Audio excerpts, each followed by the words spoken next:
So the next mantra that we have to take up is from the Anuvaka number 10, mantra number 8. Stuhi shrutangatta sadayuvanam raganna bhimamupahatnu ugram Vridajaritre rudrastavano anyante asmannivapantu senaha. That's the mantra we have to study. This is an extremely beautiful mantra. In fact, which mantra in Rudra is not beautiful? Every mantra is so beautiful. Every mantra is so profound and deep in meaning.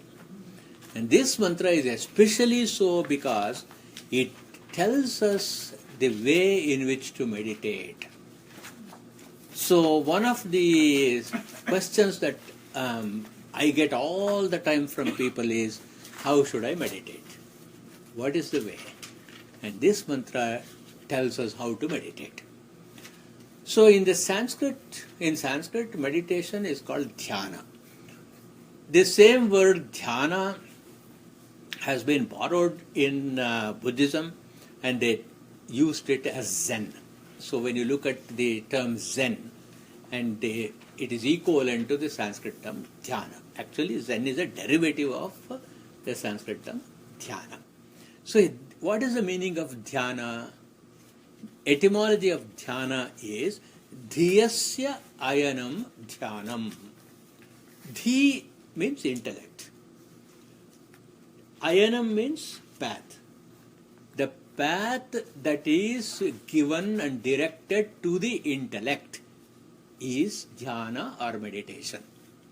That means something has to be given to your intellect, and that intellect must be sold on the idea that this is the correct path. And not only the dhi or the intellect takes that path, but also it should be employed to take the entire personality in the path of meditation.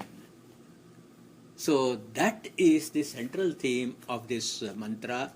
Incidentally, this mantra is also almost verbatim borrowed in an Upanishad called Nrisimha Purvatapani Upanishad, a very beautiful Upanishad. Their entire thing is there, that is the only change, it is Mridano, instead of Rudra, it is replaced by Simha, indicating that Rudra is none other than the Narasimha, the man-lion avatar of Mahavishnu. So you will see that the Rudradhyaya is not addressed to Shiva only, but it is to all that is divine in nature. So this dhyana or dhi is addressed to the intellect. Why is it? Why should we address meditation to the intellect and not to the mind? Because we are trying to get a control on the mind. But we are bypassing the mind and we are asking the intellect to do it. It is because of the evidence you see in the Gita itself, that more powerful than the objects, sense objects, are the senses. More powerful than the senses is the mind. And more powerful than the mind is the intellect. And intellect, more powerful than the intellect, is the absolute Brahman Atman. So therefore, Indriyani paranyahu indriyebhyah param manaha manasastu paro buddhi buddhe paratastu saha is the original quote from the Gita. So which part of our personality is closest to wisdom, closest to Atman, closest to Brahman? It is the intellect. Since the intellect is in very close proximity to Brahman, what is the advantage? Brahman is like a powerful magnet. When an iron piece or an iron filing comes even in the proximity of a magnet, it will be attracted. And therefore, we have to push this intellect called Dhi as close to the Brahman as possible. All you need to do is, you don't have to actually touch the magnet. You need to take it closer to the magnet, that's all.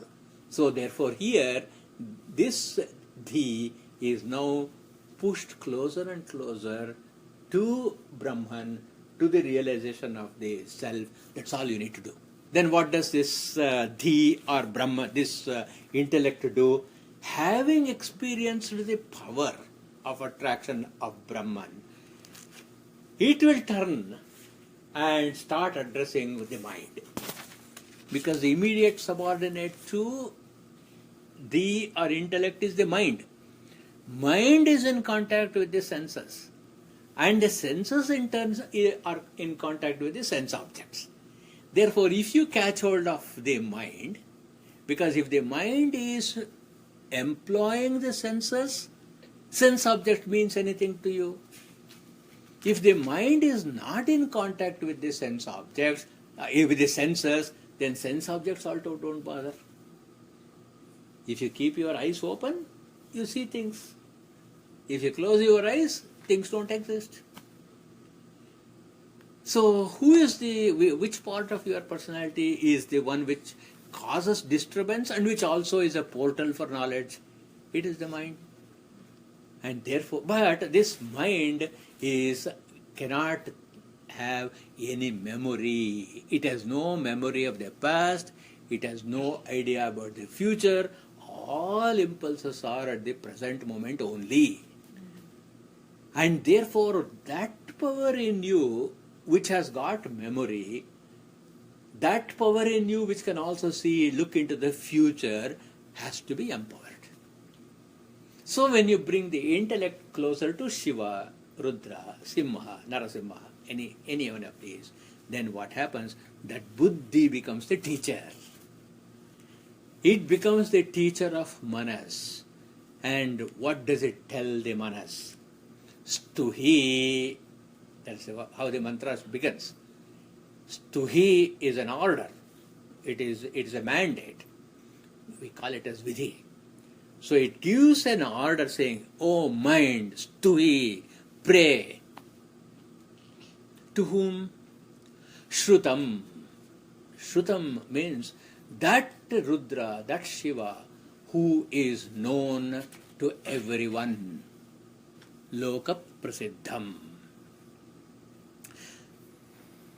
How do we know that he is known to everyone? Can you remember the mantra we saw earlier? Utainam gopa adrasan udaharyaha. This Shiva is known to even the cowherds. This Shiva is known to all those women who have no idea about what they have, they don't know anything but to run their family. Go to bring the water as soon as the morning is there. Even they know Shiva because they see the sun. Therefore, he is Shrutam. He is known to everybody. Loka prasiddham. Now, he is famous and he is well known. He is Shrutam. Why? Because he is Parameshwaraha. Because he is the highest. He is the absolute. He is the imperishable. His fame is beyond time and place. In contrast to what? In contrast to our fame and name. What is our fame and name? It is totally localized, isn't it? Asmin grame acha prasiddha. Only in this village people know me. Isn't it? You just go outside this boundary, nobody knows me. And I am known only when I am here. Out of sight is out of mind. So have no illusions. As soon as I am not here, you may think of me for 2-3 days. That's it. Slowly. It's not to be. That's why all this happens in the Di. That means we learn to know where to depend on. We learn to know where should we invest our emotions. It is in Parameshwara. When you invest in Parameshwara, you don't forget Parameshwara wherever you are. Parameshwara does not forget wherever you are. Therefore, Stuhi. Therefore, pray to him, worship him. He is Parameshwara. His is not an ordinary fame like mine. So, what is my fame? Swagrihe pujyate murkha. In my home, I am greatly respected even though I am a fool. Swagrame pujyate prabhu. In my village, in my town, the king of this town is honored. Michael Coleman may be known by all in Columbus. Do you know who is the mayor of Cincinnati? Do you know who is the mayor of Dayton? Do you know who is the mayor of Delaware? Do you know who is the mayor of Upper Arlington? Only Upper Arlington people will know who is the mayor of probably. Swagrame pujyate prabhu. Swadeshe pujyate raja. Whoever is ruling Ghana is known only to Ghana people. I don't know who is the president of, whether he is even called a president, I have no clue. Swadeshe pujyate raja. Vidwan sarvatra pujyate. Vidwan, a person who is a vidvamsa, who is known, who is knowledgeable, he is honored everywhere. And who is the greatest vidwan of all? It is Lord Shiva, because he is Ishana, he is Dakshinamurti, he is the Sadashiva Samarambham. All learning started from him, so he is known to all, crossing the boundary of time and place.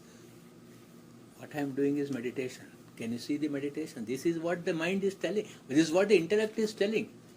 Look at fame, look at name, look at yourself, look at your society, look at geography, look at history. All this is transient. Why mind? Why are you confused? Stuhi, Shrutam. Then, Garta Sadam. So is he somewhere in the heavens? Is this Father in heaven ruling over everybody and not here, and you have to go to heaven to find him? Isn't it? Is that what you have to do? Then the scripture here is saying Garta Sadam. Garta means hole. So that is why when you do the Griha Pravesha, you dig a Gartam in the northeastern corner to embed Vastu Purusha. This Garta or the hole means cave. What is that cave? That cave is called Maha Chakra. That Maha Chakra is the Anahata Chakra, your heart chakra. It is in this heart chakra, which is also known as the Anahata Chakra. Gita is also an evidence here. Ishvara Sarvabhutanam Hriddeshe Arjuna Tishtati Brahmayan Sarvabhutanam Yantrarudha Animayaya. This Ishvara, this Shiva is not anywhere else. He is right in your own heart, in the cave of the heart. Therefore, Garta Sadam. So look at the beauty of this mantra. In all the study of the Shastra, we have a dictum. 4 important elements must be there for a text to be called as a Shastra. Adhikari cha Vishaya Sambandhascha Prayojanam. Adhikari. That means there must be somebody who is competent. Unless you are competent, how can you get into a subject? And then the subject matter, even though you have all the competence, subject matter must be of interest to you. Vishayaha. You may be interested and competent for a number of subjects, but there must be relevance, sambandha. And it must give you an outcome which you want, prayojanam. Without all these 4, nobody will take up any project. So if you tell me, Stuhi, Shrutam, Garta Sadam, yeah, I have to worship him, Stuhi. Shrutam, he is very well known, Shiva is very well known, Rudra is very well known. Garta Sadam, yes, he is in your own heart, who cares? That has got to be determined, isn't it? For that, you are, O mind, you are the adhikari, you are competent to pray. So the rebellious mind which doesn't want to pray because of a number of preconceived notions. Is there God or not? Is there this or that? Why should I pray? I am very powerful. I can do everything. I don't need the help of God. So many things cross through our mind, isn't it? So the buddhi in this dhyana, what the buddhi is doing is, manas, you are an adhikari because you are so intimately in contact with Ishvara. All you need to do is just take one step forward. If you go one step forward, you will go into the magnetic, what do you call that? Magnetic field. Magnetic field. You will go into the magnetic field of Ishvara. This is exactly what when Jesus Christ said, you take one step towards me, I will take 10 steps towards you. This mantra is a commentary on Jesus' statement, you take one step towards me, I will take 10 steps towards you. All you need to do, mind, is take one step. That's it. So this, what is the Vishaya, a subject matter? It is Garta Sadam. Garta Sadam, etymology is Grinatehe Stuti Karmanaha Hiyate Stuyate iti Garta Sadaha. So I will parse this. Grinatehe, grina, not grina. Grina means pray. Grinatehe means the act of prayer. We have come across this number, this word, if you remember. Grinahi Gritavati in Nila Suktam. It is in Nila Suktam. So that means you accept my prayer. In Nila Suktam, Grinahi means accept my prayer. So, with the prayer, Giyate means one who is worshipped is Garta Sadaha. So all you need to do is to that Shiva who is in your own heart offer a prayer. So, alright, you will offer a prayer. But then I am getting old, right? So this Ishvara is in my heart. My heart is also getting old. So the resident of my heart, is he getting old? Isn't it? How many questions can come for a thinking mind? Because again, when you are meditating, these questions come. So to solve that issue, next mantra is Yuvanam, who is ever youthful. Adi Shankara also talks about this. Mauna Vyakya Prakatita Parabrahma Tattvam Yuvanam in the Dakshinamurti Stotra. So, he is, even though I am getting old, he who is in the Garta Sadam, my heart, is ever youthful, he is Yuvanam. And his teaching and his presence and his association is ever youthful, never decaying. He is never a subject of vikara or changes, even though my body is subject to vikara. And therefore he is Shrutam. And therefore he is worthy of prayer. So, what is the characteristic of a youth? Yeah, we called him as youth. Then as soon as you think of a youth, then you will be thinking of a particular form. Isn't it? That's the natural tendency, to think of a form. But how can something that is formless be form with form? Because the Brahman is formless. If Brahman is formless, how can Brahman be youthful? Next question for your dhyana. So to solve that problem, we have to evaluate who is a youthful person. Ashishto, Dridishto, Balishtaha. Tasyayam sarva vittasya purna syat. Where? Taittiriya. So he who is Ashishtaha, Dridishtaha, Balishtaha, Sundaraha, beautiful. And then, who is full of efficient senses. My physical senses may be weakened, but the senses of Ishvara is never weakened. And therefore he is actually his patava or efficiency of his senses, because he is all pervading. He is pure. And what is another nature of a youthful person? He is or she is capable, whenever we use he, it means she also. He is capable of getting all that he desires, ishtaprapti, getting rid of all that he doesn't want, anishta nivritti.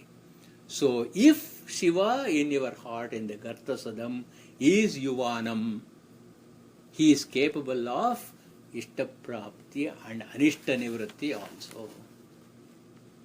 So what is the sambandha? So we looked at adhikari, competence. We looked at the subject matter vishaya. What is the sambandha? The sambandha is all the time I am worried only about getting what I like and getting rid of what I don't like. And in this process I have grown old. I have grown weak. But this Yuvanam, who is in my Garta Sadaha, because he is of this caliber, he is capable of continuously removing all that is undesirable for me, and he is right at hand. So that is my sambandha to him. So this capacity to get rid of the evil and the difficulty at any time, under any circumstances, and the capacity to bring me what I like under any circumstances, how should he be? What comparison can I get from my own environment? The most powerful animal which can get whatever it needs is the lion. And here he uses the word mrugam. Mruga means lion. And it is very powerful also. It is fearful. Who is not afraid of a lion? Therefore, this Shiva who is in my heart, Yuvanam, very powerful, very, very efficient, as powerful as the lion. Is he as fearful as the lion? Na bhimam. Bhimam means fearful. Na bhimam. What a lovely mantra. Na bhimam. So his awesomeness, if it is not fear generating and not neutral because he is absolutely in my own heart, if he has chosen to be in my heart, and if he has chosen me as his residence, what does he think of me? He has to think of me with great love, compassion and friendship, isn't it? That is why even in the Gita he says, Ma Shuchaha. Don't we? How many times he says Ma Shuchaha? Ma Shuchaha, Ma Shuchaha. We don't listen. He is saying, sitting there inside and says, Ma Shuchaha, Ma Shuchaha, don't grieve, don't grieve. Don't grieve, because he is na bhimam.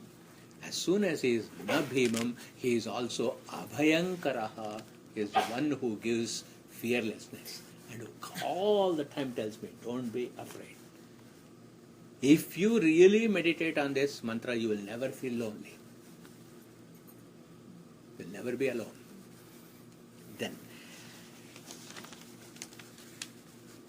still we have not determined why I should worship you. So the sage tells us, upahatnam. Upahatnam means to control and destroy all those tendencies which flout dharma. The only way we can get anugraha or grace is when we follow dharma. Therefore, the Di or the intellect is saying, hey Manas, follow dharma. When you follow dharma, that impartial Ishvara who is sitting in you will give you abhaya, will remove your fear, Otherwise, he becomes a mriga for Hiranyakashipu. Rama becomes mrityu for Ravana. Rama becomes a friend of Vibhishana. Isn't it? Same Rama. Whoever follows dharma, he is a friend. So who commits adharma in my personality? It is a manas. Because only manas commits adharma and then instigates my sense organs to commit it, isn't it? To put it into action. And therefore it says to the mind, address of the dhyana. The dhyana here is the buddhi is addressing the mind. So, O buddhi, which has been refined by the study of Shastra and acquired Viveka and Vairagya, separates itself. This is meditation. The meditation is where you separate the intellect away from the contact with the mind, sense organs and sense objects. Give a form shape to mind, sense organs and sense objects. Cut yourself into two. You take the side of buddhi, and now buddhi will instruct mind, sense organ. So this is a way in which you split your personality without schizophrenia.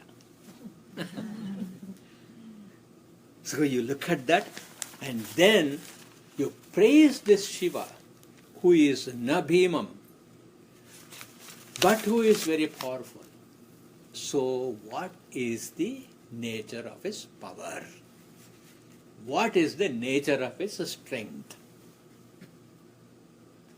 It's not in this, but you have to look at the Shvetashvatara Upanishad, 6th chapter, 5th mantra, which says, Na tasya karyam karanam na vidyate, na tat samaschapi adhikascha drishyate, parasya shaktir vividaiva shruyate, swabhaviki jnana balakriyate. So you can check 6.5. Meaning is, there is no action or no organ of Shiva to be found. You cannot say what is the form of Shiva. All this calendar art is calendar art.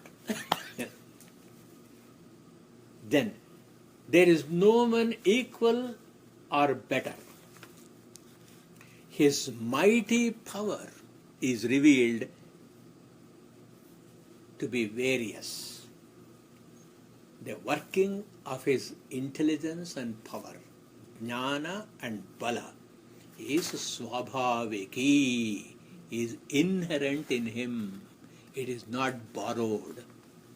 All the power and all the intelligence I have, that is, I means manas, has, is all borrowed. How did I borrow? The objects and the senses, whatever inspiration it gave, that is what the mind knows. That means you are tainted by the lenses that you wear on your eyes, or the screens you have got on your other sense organs. But his is swabhaviki, jnana balakriyate.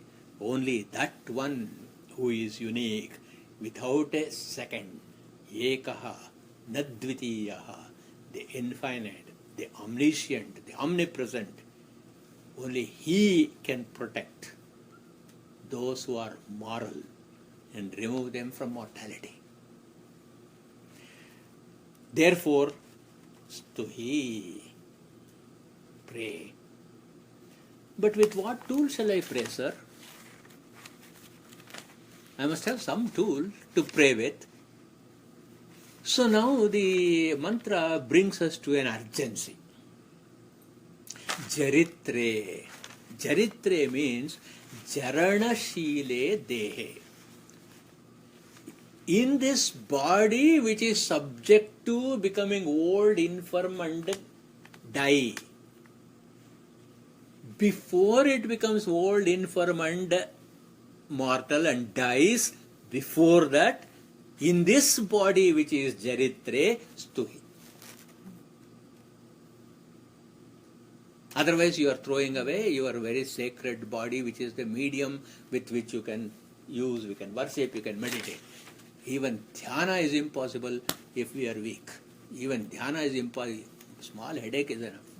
No dhyana will be possible. And when we don't have any headache, everything, we are very, very healthy, what do? Damdravyamana. We go and dance.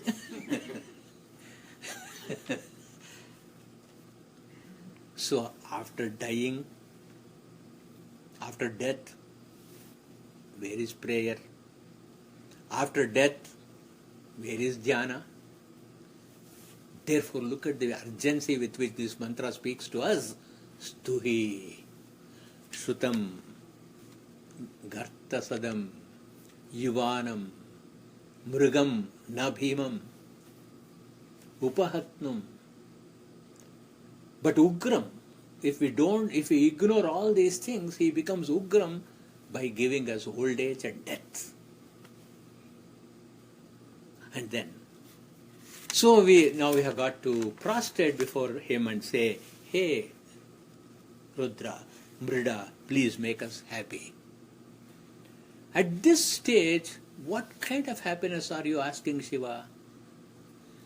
Give me Brahmananda, give me Atmananda, give me wisdom, give me knowledge, give me the power to overcome confusion. You are not asking for anything material. Give me that power. Give me good health, strong body and strong limbs. For what purpose? So that I can pray to you. So now suddenly the reason why we should be healthy, why we should be strong, why we should be efficient in our sense organs gets a new meaning.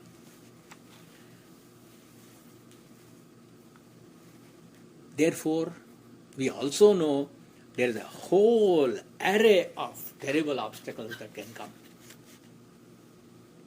And therefore he uses the word Mrugam.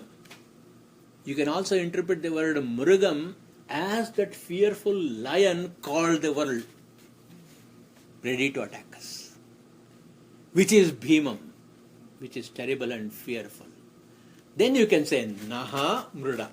You can slightly twist, use a grammatical cleverness. Naha Mruda, you please protect us, you please give us happiness, avoid all those obstacles. So why this two kinds of meaning interpretation is required depends on what is your circumstance today. Suppose you are going through some difficult times, some hardship, then you say, please protect me from this Bhimam, from this Rudraudram, Simmam, please help me. If everything is going well with you, then you please give me wisdom, knowledge. You make me efficient to be able to do meditation. Praise this Rudra in your own heart. You obtain joy and ananda, cause destruction to all the negative forces, and then you acquire that fine ananda, and Rudra will gladden us by removing all the tapatrayas. The tapatrayas are Adidaivika, Adibhautika, Adhyatmika. All these enemies are destroyed. Jnana Sukha and Moksha Sukha is obtained. All that formula about time I gave you, forget it. Even if we live for only one day, it is equal to living for 100 years. In Adi Shankara's 32 years is equal to 32,000 years of our life. Beautiful mantra. Stuhi Shrutangatta Sadaivanam Mruganna Bhimam Upahatnamugram Mridajaritre Rudrastavano Anyante Asmin Nivapantu Sena. If you are doing the Rudra Parayana and you come to this mantra, you will simply stop. very hard to go to the next mantra.